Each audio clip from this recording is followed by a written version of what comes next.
E aí, tá? Você descobre, tem esse problema, começa a fazer terapia. E aí, o que você acha que muda na sua vida pra valer assim mesmo?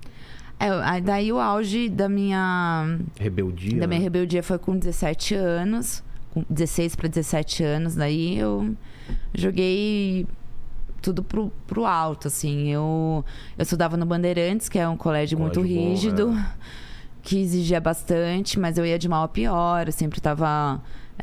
Daí eu deixei de ser a melhor aluna para ser uma das piores alunas. E assim, aí eu comecei a fumar maconha, comecei a vida louca. A fumar, a beber, a andar com algumas pessoas que também estavam na minha vibe ali do momento, que também não queriam saber de estudar, não queriam saber de nada. E entrei nessa vibe, assim, cansei de ser legal com os meus pais, cansei de ser boa aluna, e eu não quero mais saber de nada. Mas assim, eu ainda tinha depressão, aí eu lutava dentro de mim, era entre a depressão, entre as minhas, era os altos e baixos. Euforia. Então quando eu tava lá embaixo com uma crise deprê, eu ficava mal, não queria sair do quarto. Tava bem pra caramba, entendeu? E daí, com isso, surgiram as brigas que se tornaram muito mais intensas e muito piores, assim. Então, aí meu pai cortou... Quando meu pai descobriu pra que usava o dinheiro que ele me dava de mesada, ele cortou. E ele cortou tudo que eu tinha, assim, tipo, dos privilégios de uma adolescente de classe média. Entendi. Então, ele cortou os presentes, assim, se eu quisesse alguma coisa. Meu pai nunca falou não pra bens materiais, assim, quero um tênis que tá na moda. Ia lá e comprava. Ganhava mesada. Em relação a isso, eu sempre tive tudo do bom e do melhor. Tudo que eu quis, eu tive. E daí cortou tudo. A partir do momento que ele corta tudo, eu precisava ainda do dinheiro pra manter os meus vícios, claro, de adolescentes. E com o que eu fiz? Comecei a furtar os meus próprios pais dentro de casa. Então, eu comecei a tirar... Naquela época, não existia Pix, não existia... Tipo, cartão era débito, mas as pessoas quase não usavam. Era mais cheque. Ou dinheiro. Então, os meus pais, eles sempre andavam com muito dinheiro. E meu pai, ele sempre guardava muito dinheiro numa gaveta em casa, que todo mundo sabia. Ali da família. Então, eu comecei a furtar tanto dinheiro da bolsa da minha mãe, que sempre tinha muito dinheiro, e sempre dinheiro da gaveta do meu pai. Até que uma das vezes minha mãe flagrou eu pegando dinheiro com... Ela já estava desconfiada, porque ela começou a sentir falta. Então, por exemplo, porque eu entrei também me dava prazer, porque era a euforia do perigo, de fazer algo muito errado, adrenalina total, meu coração disparava. Nossa, eu tô fazendo uma coisa muito errada. E daí eu comecei, antes eu pegava de 10 em 10, eu comecei de 50 em 50. Então, assim, às vezes eu pegava, sei lá, R$100. Aí eu ia pro meu quarto. Eu vou lá e vou pegar mais 50. Nem precisava. Não precisava mais. Eu ia por, sei lá o quê, por besteira de adolescente. E eu ia lá de novo. E numa dessas vezes, minha mãe me pegou no flagra com a bolsa. E daí ela brigou comigo, toda razão, brigou comigo. E daí, tanto que ela começou a esconder a bolsa dela em outro lugar, mas eu descobri também o outro esconderijo depois. E daí eu entrei nessa fase bem da pior filha do mundo, sabe? A filha que nenhum pai quer ter, assim.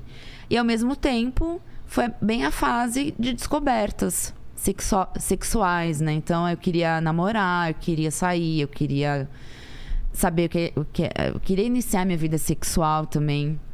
E os meus pais eles eram muito Eles tiveram uma criação muito mente fechada, Sim. né? Assim, o meu pai foi o primeiro namorado da minha mãe, de Sorocaba, interior. É outra geração. De uma época que no namoro eles só podiam ficar de mãos dadas, porque os pais tinham que estar presentes meu pai ali me na conta as mesmas sala. histórias também. Então, Quando saía, tinha que levar o irmão junto.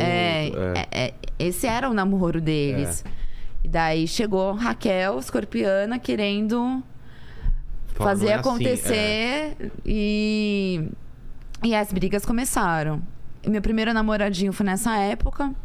Eu conheci ele no bate-papo do UOL. Nossa, agora Bate-papo viajei UOL. no tempo mesmo. É. Quantos anos você tinha nessa época? Eu tava com 15 anos. Sala de bate-papo da UOL. Né? Que eu ficava horas no bate-papo.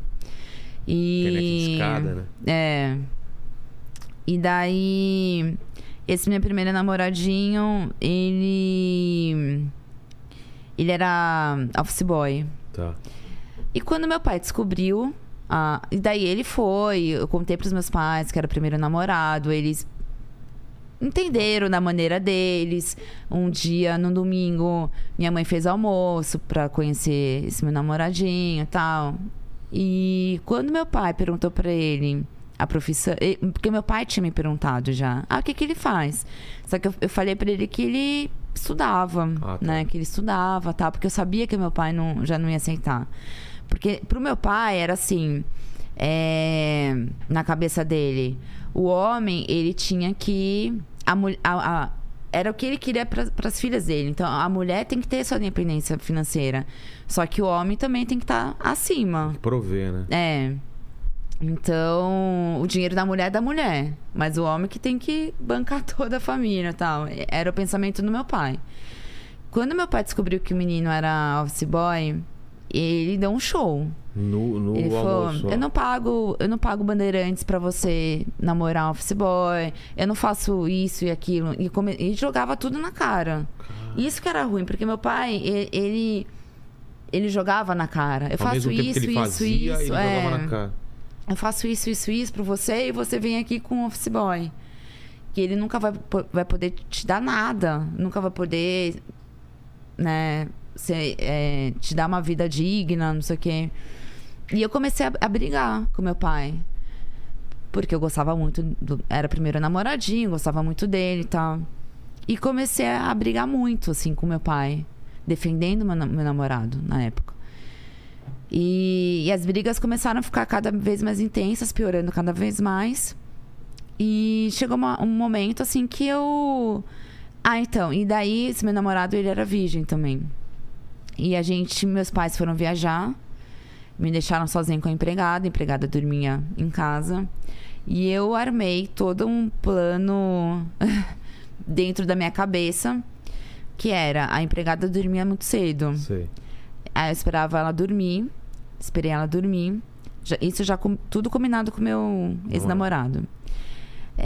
Quando ela dormia, eu pedi um lanche, uma pizza. O meu namorado já tinha chegado no prédio, porque a gente já tinha combinado o horário, tudo certinho. E aí, quando a pizza chegava, eu descia e o meu namorado entrava junto comigo no prédio, justamente para ele não interfonar. Porque o meu medo era do porteiro pegar o nome dele, ou então a empregada acordar com o interfone, enfim, perguntar, mas quem que é? Então, tipo, ele entrava junto comigo. E daí ele ficava escondido ali na escada um pouquinho. Eu entrava, deixava a pizza, o lanche lá. Via se a empregada realmente estava dormindo ainda. Tava. Aí a gente ia pro meu quarto. E foi assim que eu perdi a virgindade, escondida, total. E com a sensação também do perigo, mesma coisa. Né? Exatamente, que a empregada tava dormindo na sala. E eu tava no meu quarto, que era bem ao lado da sala. E isso eu tava com 15 para 16 anos. Aí esse relacionamento acabou não dando certo, assim. E com 17 anos eu fugi de casa. E aí, mas o que deu na sua cabeça, assim? Tipo, tava insuportável, tava muita briga? Então, no meio disso tudo, sem dinheiro, eu tive a infeliz ideia de vender um conjunto de joias da minha mãe. Minha mãe tinha guardado algumas joias. Ela nunca usava joias. Assim, era muito difícil ela usar. E ela tinha ganhado um conjunto chiquérrimo, assim, foi aniversário de casamento dos meus pais de não sei quantos anos, sabe, de 30 anos. E minha mãe ganhou esse conjunto e nunca tinha usado. Eu peguei, um dia levei pra escola e fui numa lojinha aqui que eu sabia que tinha ali perto, que tinha um anúncio: compro joias, compro ouro, compro não sei o quê. E levei lá pra vender. Vendi por R$300 um negócio que valia, tipo, sei lá, uns R$3.000. Putz. E vendi. Só que pra mim, R$300, eu saí da loja me achando a milionária. Porque, assim, eu tava sem dinheiro, louca pra comprar Sem as besteiras, nada, vícios. Falei, bom, e fiz isso. E daí, alguns dias depois, no sábado, minha mãe tinha um casamento lá da filha de uma amiga dela. E ela tava se arrumando e foi atrás dessa bendita joia que eu tinha vendido. Que nunca usava e resolveu usar bem na semana que eu tinha vendido. E daí me fudeu, assim. Eu tava no meu quarto, comecei a ouvir, chamar meu pai: você não viu o conjunto que você me deu? Não sei o que, não sei o que. Tinha certeza que tava aqui junto com as outras. E comecei a ouvir. E aí ela foi no meu quarto, perguntou pra mim, eu paguei de louca. Eu falei, não, paguei de louca total. E daí ela falou, bom, eu vou perguntar pra Mara, que era a empregada. Vou perguntar pra Mara, então, segunda-feira. Se não foi você, foi ela. Putz. E eu comecei a me sentir culpada. Falei, meu, a Mara não pode ser mandada embora, meu, por causa disso, sabe? Mas mesmo assim, eu não tinha coragem de contar e fiquei quieta. Mas todo crime existem as provas. Não existe crime perfeito. Não existe crime perfeito. Nessa que eu levei a joia pra escola pra vender depois, eu deixei na mochila, dentro da minha mochila, com as minhas coisas. No meio de alguma dessas aulas, teve uma amiga minha, uma colega, que me pediu algum livro emprestado. E eu falei, tá na minha mochila. E ela abriu minha mochila e ela viu a caixa com as joias. E tava a marca, assim, a caixa chamava muita atenção, porque tava o nome da marca escrito, então já chamava atenção só pela caixa. E a minha amiga pegou nas mãos, né? Abriu e falou, nossa, Raquel, por que você trouxe pra escola essas joias? Eu falei, não é nada não, inventei uma história, nem lembro exatamente, que foi tipo uma mentira muito assim, que saiu na hora. Sim. Eu trouxe porque é da minha irmã e não sei o que e tal. E daí essa menina comentou com a menina do lado, fulana, olha aqui as joias que a Raquel trouxe, que bonitas, não sei o que. E começou burburinho na sala, no meio da aula. O professor viu o burburinho, foi lá pra ver o que estava acontecendo e tal. Viu que tava joias. E aí, tipo, o professor fez um comentário do tipo, nossa, mas é perigoso você andar com essas joias por aí e tal. E morreu o assunto ali. Só que foi parar nos ouvidos da diretora. Putz. Eu acredito que tenha sido por causa do professor, que deve ter achado estranho. Claro. E contou pra diretora. A diretora chamou minha mãe. Até que, assim, isso alguns dias depois. Chamou minha mãe na escola e minha mãe não me contou. Porque, geralmente, quando a diretora chamava, minha mãe não comentava comigo, eu tô indo pra escola. Ela me contava depois, quando eu chegava da escola, sobre a conversa que teve. E daí, eu cheguei em casa, nesse dia, quando minha mãe teve essa reunião com a diretora. Cheguei em casa, minha mãe já me chamou. Já tava putíssima, assim, já tava super brava. Chorou muito. E ela me perguntou, mas eu te perguntei, ela comentou, mas aquela noite eu falei pra você e você fingiu que não tinha visto e tal. Por que você não me falou? O que tá acontecendo, Raquel? Minha mãe, por um momento, tentou conversar comigo, tentou tirar de mim. E daí eu contei pra ela que eu tinha vendido, contei pra ela toda a situação. E foi um furto, né, ali. E daí, tanto é que ela comentou comigo, eu não vou contar pro seu pai. Não vou contar pro seu pai, porque seu pai não vai aceitar. Você conhece ele não vai aceitar, não vai... Eu tenho medo da reação do seu pai. Então vai ficar entre a gente aqui, tal. Passou mais alguns dias, mais uma semana, um pouquinho mais. Um dia eu cheguei em casa, eu entrei eu sempre entrei pela cozinha, em casa. Entrei, nisso eu vi minha mãe sentada na mesa ali da cozinha. Minha mãe tava com uma cara, assim, tipo, muito sério, muito sério. E ela só virou pra mim. E nisso eu vi meu pai vindo, porque a sala era longa. Eu vi meu pai vindo na minha direção. Minha mãe só virou pra mim e falou assim: eu não aguentei, contei pro seu pai. Putz. Aí meu pai veio já, ele me pegou dos cabelos, me levou pra sala, me jogou no sofá. Aí arrancou minha mochila, meu. Aí ele abriu a minha mochila, jogou tudo no chão pra ver se tinha drogas, pra ver se tinha alguma coisa e tal. Aí já começou a me xingar de vagabunda, de tudo, todos os piores nomes possíveis, assim, de vagabunda, de ladra, de drogada, enfim, de puta também. Ele falava, você é minha puta, não sei o quê. Depois eu comento o porquê da puta.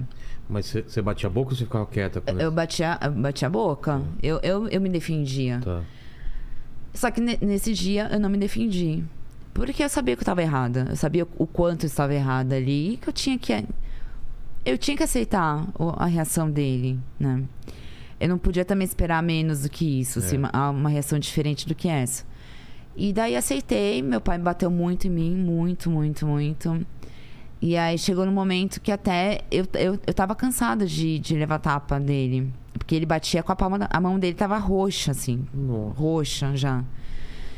E aí uma hora eu virei pro meu pai e falei, pode me matar, pai.